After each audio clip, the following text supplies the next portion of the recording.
कालपासून सुरू असलेल्या मुसळधार पावसाने स्नेहदीप नगर, स्टेला मॅरिज स्कूल आणि बामणवाडातील आजूबाजूच्या वस्त्यांमध्ये हाहाकार माजला आहे। परिसरात जिकडे तिकडे पाणीच पाणी, रस्ते चिखलमय झाले। शाळेत जाणाऱ्या लहान मुलांना, नागरिकांना जीव धोक्यात घालावा लागतो आहे। यामागे फक्त पाऊसच नाही तर राष्ट्रीय महामार्ग प्राधिकरण आणि प्रशासनाचा निष्काळजीपणा व नियोजन शून्य कारभार हेही तितकेच जबाबदार आहेत। राष्ट्रीय महामार्ग NH 930 च्या बांधकामामुळे पावसाळ्यात पाणी नैसर्गिक प्रवाहाऐवजी थेट वस्त्यांकडे वळते। चुकीचे ड्रेनेज, बंद नाले आणि बामणवाडा तलावाचे अयोग्य खोलीकरण यांनी परिस्थितीचे रूपांतर आपत्तीमध्ये केले आहे। आज सकाळीच चंद्रपूर जिल्हा काँग्रेसचे जिल्हाध्यक्ष व माजी आमदार सुभाष धोटे यांनी पूरग्रस्त भागाची पाहणी करत पीडितांच्या समस्या जाणून घेतल्या।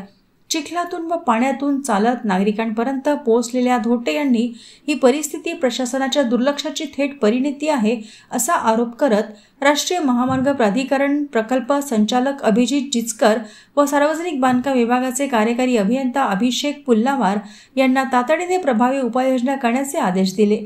जनतेचा संयम संपत चालला आहे।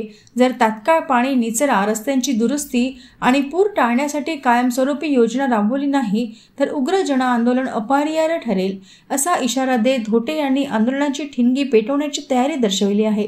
स्थानिक नागरिक आता एकाच सुरात त्यांच्या भूमिकेला पाठिंबा दिला आहे।